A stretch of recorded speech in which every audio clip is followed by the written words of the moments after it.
Hi everyone, I'm Christy Goranson and welcome to Washington Grown. We're right outside the Ranch House BBQ in Western Washington. We're seeing a little bit of rain, but that's not going to stop us from firing up the grill. This episode is all about beef. We'll head to Bull Hill Ranch in Kettle Falls. Wow, look at this. Where they're rounding up cattle the way their relatives did on the same land more than 100 years ago. Then I'll cook up some mouth-watering smoked ribs with owner and barbecue world champion Amy Anderson. Then we're in the kitchen with our home chef, Kristen. Today we're using beef in a tasty new way to make some Korean beef sushi rolls. And many people love beef hamburgers and steaks, but how about beef tongue? Not every day you get to taste something that's tasting you, huh? Tomas is serving it up to Spokane residents. All this and much more on Washington Grown.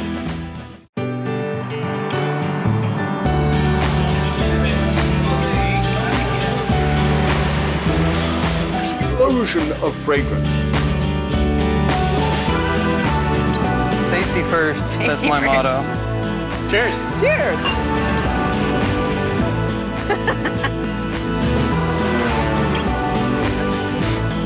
Her bicep's bigger than mine.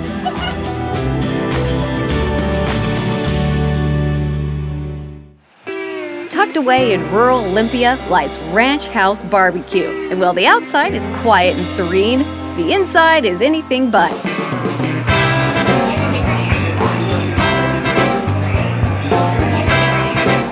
People flock to Ranch House BBQ because, quite frankly, owner Amy Anderson knows what she's doing when it comes to good old BBQ. You have won quite a few awards for your barbecue, right? I've been very, very fortunate. 5 state championships, a world championship, which was in Ireland in 2000. And, being nationally recognized is great, but being locally recognized as the best barbecue of Western Washington has been huge for us. And customers agree that those awards are well deserved. The food is fantastic every time. It's a hidden gem, if you will. You're gonna eat good. We're from Tacoma too, so Oh, so you drive here all the way from Tacoma? about a 45-minute drive. If it's local, it's on the menu. If I can get it, it's here. We kind of do something a little different here. It's a Pacific Northwest style. Basically, I've taken a Southern style and wrapped it up kind of in a Washington kind of thing. I have a very small menu, which means we gotta be good at everything.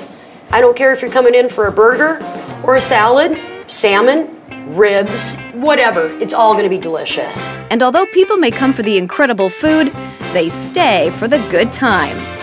I just like a fun family atmosphere. You can come in for cold beers or you can come in for cold shakes. And later in the show, we're heading back to the kitchen with Pitmaster Amy, and she's teaching us how to make her award-winning, perfectly smoked beef ribs.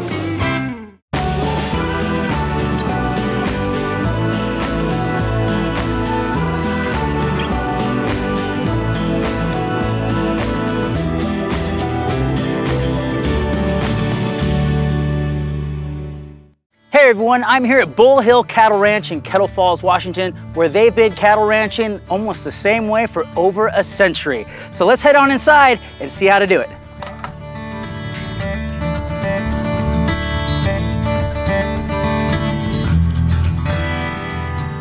Bull Hill Ranch is tucked up in northeastern Washington, overlooking the beautiful Columbia River. It opened back in 1903 and has been family-owned ever since. I spoke with the owner, cattle rancher Pete Wilhelmino, about the ranch's legacy. My great-grandfather came over from Italy and came to Bull Hill here and started raising beef cattle. Bull Hill breeds calves, releasing them onto the ranch in the spring and rounding them up again in the fall. How many acres do you have for the cattle ranching? About 50,000 acres. 50,000 acres. Now that's a lot of ground to cover. Yeah, it is. So how do you keep track of all those cattle? We don't. It's a lot to round up on, I tell you. It takes a lot of riding, and we round them up like we did 100 years ago, really. What are some things that you just love about being a cattle rancher? Oh, it's just being outside, being in a horse. I don't know, it's all I've ever done. Your family's been doing it for 100 years, so Yeah. it's in your blood. Yeah. And it's in his son Tucker's blood, too. Hup! Hup, horses, hup!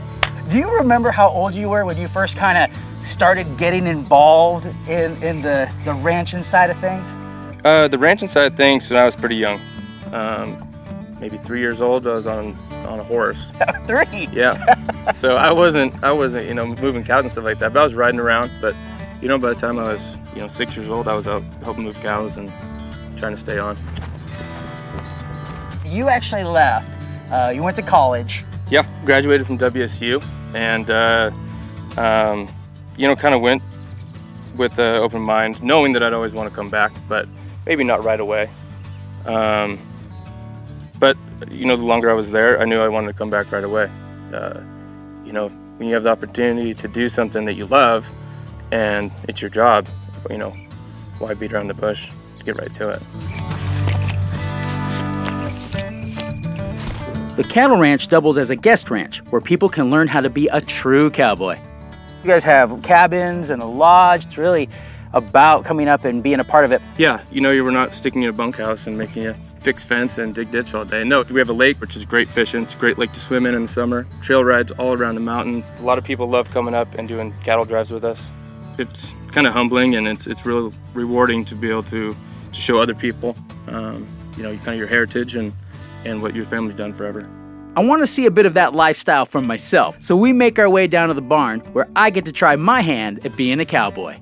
I needed one thing to make it official: a hat. Can't ride without a hat. Oh, I would wear yours, Pete? Oh, man. How many cattle are you guys selling per cycle? Anywhere between 500 and 1,000. Wow. Yeah. So you keep breeding them and keep selling them, as long as people keep eating them. That's right. So keep eating them. All right, here we go, Clyde. Let's go, bud. Do you have intentions of keeping the legacy going on, keeping the family here in Bull Hill? Without a doubt, for sure. It's going to happen. That's going to happen. And that's excited, and I think your great-great-granddad will be very happy to know that Bull Hill is in good hands. I think so. Since the 1940s, conservation districts throughout the state have given people voluntary, incentive-based options to help protect our natural resources. 12 years ago, Cattleman Jim Neff asked the Skagit Conservation District for help protecting the creek that runs through his land. I'm here with Carolyn Kelly, and she is the director of the Skagit Conservation District. And this is one of the projects that you've helped a farmer do, is this buffer. Tell me what this is. Mr. Neff decided to be proactive and install this buffer. And so the district, the conservation district, helped him out and paid for all the trees and that. We partnered with U.S. Department of Agriculture, Natural Resources Conservation Service, and the Farm Services Agency, and then the state of Washington, so that we can compensate Jim for all of this, so he doesn't have a huge out-of-pocket expense. And so, what is the purpose of this? It's got multiple purposes. Okay. If you'll notice, there's a fence there. It keeps the cows out of the stream, so it keeps them from doing things in the water they shouldn't. Yeah. It shades the water, so it keeps it cool. And it also provides habitat.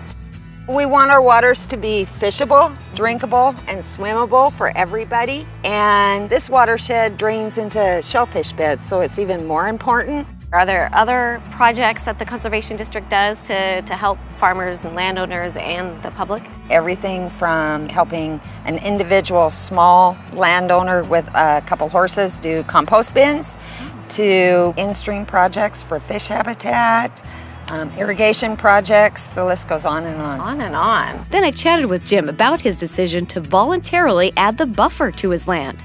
It wasn't that valuable for farmland, so we thought we would create the buffer and help the environment a little bit. And I love to fish, or I used to like to fish, so if it helps the salmon, why, I'm all in favor of it. Has this been a learning experience in how you can help the environment? Well, yes, because we have deer, and of course the coyotes, and the beaver, and a lot of crows and hawks and eagles. It's just a good program. They want to do what's best for the land. They're stewards, and they realize that if you abuse the landscape, pretty soon you're not going to have anything to work with as a farmer. They want to do the right thing as well. In this little watershed alone, there's been over 200 acres of these buffers installed. All voluntary, non-regulatory. And we need to get that word out that the farmers are doing their part to protect the natural resources. What goes into making Pitmaster Amy's award-winning ribs? Oh my gosh, that barbecue sauce is so good. We'll step in the kitchen with her and find out right after the break.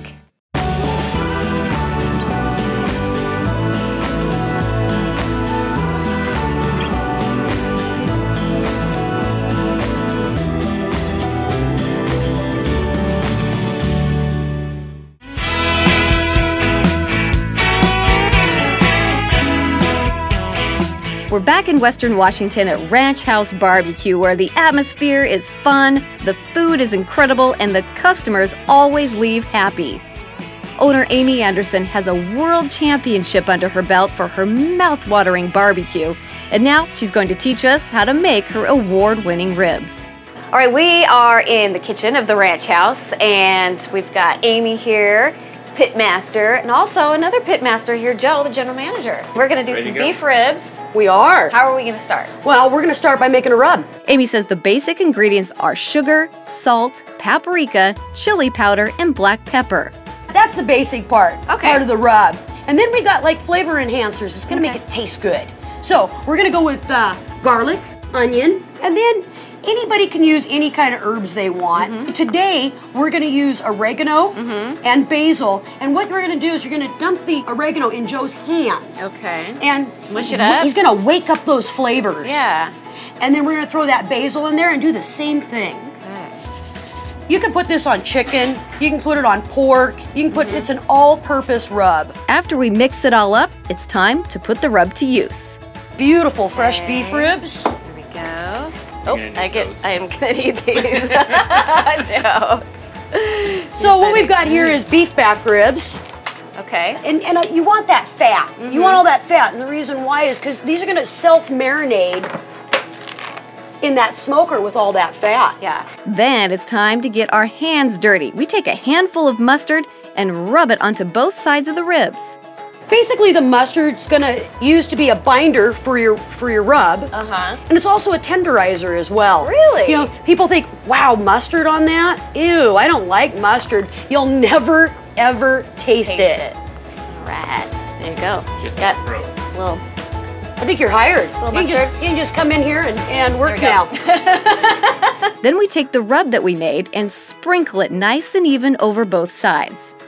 We throw our ribs in the smoker for about 4 hours. Once they've been in there for a bit, we can start working on our barbecue sauce. So what is the basics of a barbecue sauce? For me here, ketchup and vinegar. Ketchup and vinegar. And then we're gonna make it taste really good. Something that just about everybody has. And what does Amy use to make it taste really good? Crushed garlic, cayenne pepper, brown sugar, Worcestershire, and black pepper. Start dumping. Start dumping. Joe's getting demanding. But I do as I'm told. What was this again? That's cayenne. Ooh. It's gonna be a little sweet and a little hot. Okay. With this is Worcestershire sauce. How much of this? All of it. All of it. Okay. You betcha. Here we go. This is the fun part. Absolutely. Do you guys have fun together? We have a blast. We really do. We're family. That's awesome. After the ingredients are mixed together, we put the sauce on the stove and let it simmer for about an hour. And when the time is up on our ribs, we can slather on our barbecue sauce. That is beautiful. Doesn't that look pretty? Yeah. Well, I bet you we should get a knife and cut into this. What do you think? So, yeah. You just have to be patient while it smokes, but other than that, it's easy. You know, the beauty of barbecue, I mean, you can get a lot done while you're barbecuing. Yeah. You want to try one? Well, heck yeah. All right, pick a winner. Oh my gosh. It just like falls right off. Pretty tasty. And that barbecue sauce is so good. Can't get any better than this. Cheers. Cheers. Good job. To get the recipe for Amy's barbecue sauce and rub, log onto our website at wagrown.com.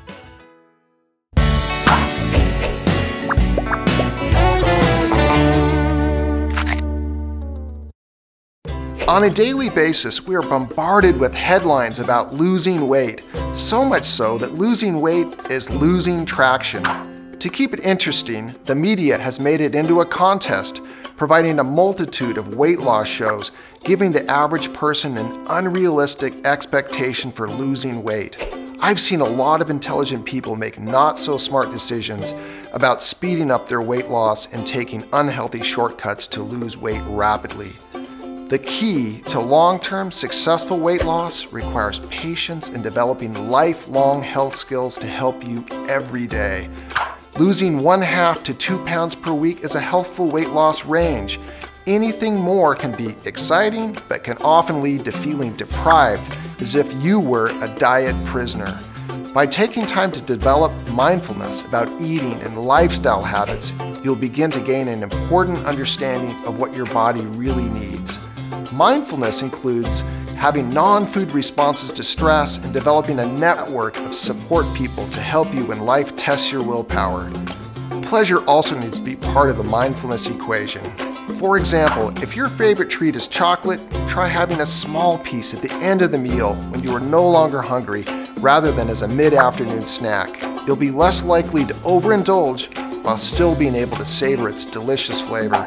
Try this approach with any favorite treat and help avoid becoming a diet prisoner. Many people enjoy horseradish sauce with their favorite beef dish. Coming up, Colin Mcrae from Seattle Urban Farms shows us a horseradish plant and explains how to prepare the flavorful sauce. Then we're in the kitchen with Kristen and using beef in an unusual but tasty way to make sushi.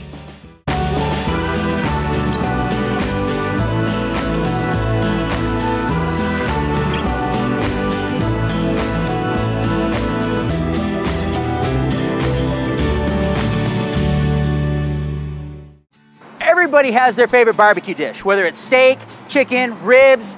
What about tongue? It might not exactly be the dish you think of when you think of barbecue. Well, I'm here at Tacos El Sol in Spokane, Washington, where they are serving up some tacos de lengua that will knock your socks off. Let's see what the people of Spokane think about them. So Ryan, have you had beef tongue before? Beef tongue? Yes. No, I don't believe so. I can see you're apprehensive, but once you taste these guys, I think it's gonna change your tune. So Dina, have you ever tried beef tongue before? Because today is your lucky day, my friend. By golly, they look excellent. Give it a try, let me know what you think. It's really flavorful. This tastes just like normal beef. Tastes just like normal beef. I think I taste very good to it. It's good and the tongue's really tender. No words are necessary. It's all over Larry's face. They're good. What did you expect? Not this. Not this. This is good then, right? Yeah. I thought it was going to be a bit more chewy. It's got a bad rap, really. Yeah. Molly has decided now she's gonna eat beef tongue tacos. She likes it. It must be good, right? One of my favorite things to put on a nice steak or prime rib is horseradish. And I found a guy in downtown Seattle who creates urban farms, and guess what he's growing? Horseradish. Let's go take a look. This particular urban farm isn't just in someone's backyard, it's on the roof of a cafe. The person behind it is Colin Mcrae, the founder of Seattle Urban Farm Company. The company has started dozens of urban farms all around town, from small, edible gardens in backyards to large ones like this that provide food for restaurants. This is one of your creations, right? Tell me about it. Yeah, so this is the rooftop garden of the Bastille Cafe, and there's about 1,200 square feet of planting space. Colin says people grow their own food for a variety of reasons, whether it's to have fresh food every day or just for enjoyment, but he wants people to get something else out of it too. My hope is that people can have a greater appreciation for farmers in general. You know, growing food is challenging, and we should support the people who are growing our food because it's tremendously important. This rooftop farm has a ton of vegetables and herbs, from lettuce and squash to tarragon and parsley. The chefs can actually just come up here, harvest a crop, and then take it downstairs, prepare it, and serve it immediately. It's impossible for it to be any fresher than this. Yeah. We've seen a lot of great things, but I'm still hoping to see one plant in particular. So, where's the horseradish? Well, the horseradish is growing in the ground where it prefers to be grown. Okay. And that's actually up at our office in North Seattle. Okay. Let's go check it out. Okay, let's do it. This is the Seattle Urban Farm Company headquarters. Nice. We grow the plants and then send them out to our gardens all over town. This is actually a horseradish plant right here. I had no idea that it was that tall, or that big of a plant. So can you show me? Yeah, definitely. I'd love to. So I'm just gonna loosen the soil around it. So if you try to just pull the roots up right out of the ground, they'll all break. Oh, okay. And then you won't really be able to get to them. Part of it is just taking the time so that you don't end up breaking them all off. Sure, yeah. It takes a few minutes to dig up the tenacious plant, but we eventually get it. It's not the most attractive crop you're gonna harvest from the garden. Sure, that's cool though. Yeah. Look at that. We could take this root, clean it up, and then peel it, chop it up, and then turn it into, prepared horseradish sauce. So we have learned how to grow horseradish. We picked some horseradish. and now you're gonna prepare it for us, right? Sounds about right. Make some sauce? Yeah, so once you start chopping up and grinding up the horseradish, it activates these enzymes inside of it, which is why I have the ski goggles. But once you add the vinegar to the horseradish, it'll kind of stop the heating process. So if you want to make really hot horseradish, you grind it all up and let it sit there for a while. And if you want to make really mild horseradish, you add the vinegar right away. That is great to know. Yeah. Then it's time to start, and Colin says it's never too early to put on those ski goggles. Safety first, that's my motto. So the first thing really is just to grate it. And once we've peeled the horseradish, we cut it into smaller chunks and add it to a food processor. Then we process the horseradish, stopping a few times to add some vinegar. I can smell that now. We mix together some sour cream, mayonnaise, mustard, some of our prepared horseradish, and voila! Do you have any steak? Can I use my finger? Of course. Oh, that's good. Thank you, and You I bet. love those. Yeah, you can borrow them anytime. Okay.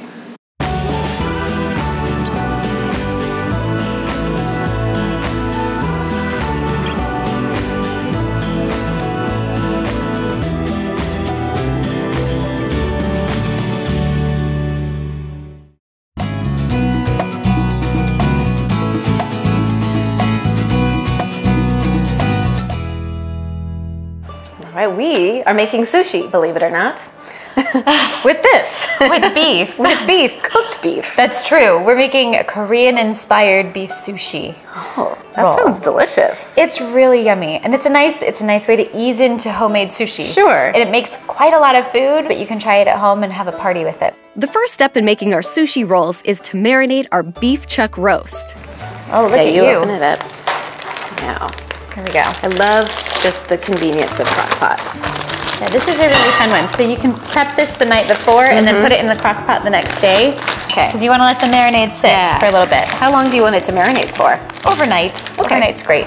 Then we add some soy sauce, sesame oil, brown sugar, rice vinegar, chili sauce, and garlic. This already smells amazing. I know. So fresh and vibrant. Ginger. Grated ginger. Fresh ginger. It's the only way to go for this dish. And Worcestershire sauce. Worcestershire. We've been in this debate. Yeah, we have been, and I can't remember. Worcestershire. We did it. Good job. Sauce. Then we dump it into our bag and stick it in the fridge to marinate. All right, well, we marinated our meat overnight and took it out of the marinade, browned it, right, on both sides, and stuck everything in here. Yes. Along with some onions, some red onions. Along with a red onion that we cut into wedges. And we cooked it for about 8 hours in the crock pot, nice and slow. Yay. Ready for a good smell? Yeah, let's take a look. Oh, yeah. Oh, that smells delicious. Then we shred the beef and dump in some toasted sesame seeds and green onion. I usually end up taking a little bit of my sauce out of my crock pot and just pouring it over too, just giving it a little bit more moisture. Now we're making our spicy Asian date sauce for our rolls. So we're gonna start with all this stuff? Yes, tomato paste. Tomato paste. And you softened the dates a little bit. You just boil them in water until they're nice and soft. So while you do that, I'm gonna measure out half a cup of these soft dates. Then we add garlic, some sesame oil, rice vinegar, chili garlic sauce, and soy sauce. And then I have a generous half cup of our soft dates here. Yes. We're gonna put it all in here and blend it all up. Alrighty. Okay. I love that. Isn't that yummy? Oh, it's so good. It's not too sweet. Just a little bit of sweet. Yeah, and the chili garlic sauce gives it a nice kick. So we're gonna do a little kitchen hack, and we're just gonna put it into our bag so that when we make our sushi, we'll cut the tip off of our bag. Just squeeze it out. And we can just squeeze it out onto each sushi roll. All right, well, we are ready to roll. We're gonna put our mats down, flat side down. Flat side down. Now you wanna put the shiny side down. Oh, okay. I didn't know that. Yes, shiny side down, and then we're gonna take our rice. It's very sticky. Yes. And then you want to leave a little around toward the back of it that's empty. While you're working on yours, I'll start on my strip of our sauce in our bag. Then we add our beef and some carrots, sprouts, spinach, and cucumber. And this is fun because people can really put whatever they want. Yes, you can get crazy here if you like. Here's where we get to break out our skills. Yeah. You're gonna start at the bottom and put your fingers on your top of your filling. Okay. And start to roll it up with your thumbs in the back. And you flip it over, and then right when you get to the top, switch and move your fingers to push down your sushi. Oh, okay. There you go. And then keep rolling it nice and firm till you get to the end. And you can use harder than it looks. You're doing great. Use a little water or a little bit of soy sauce to kind of wet the end of your sushi and make it stick together. Oh. Now we get to slice it. Beautiful. Looks good. Oh, they look so pretty. I'm feeling like I was a little too ambitious in cutting some thick sushi. I might regret that in a minute. Let's do it. Ready?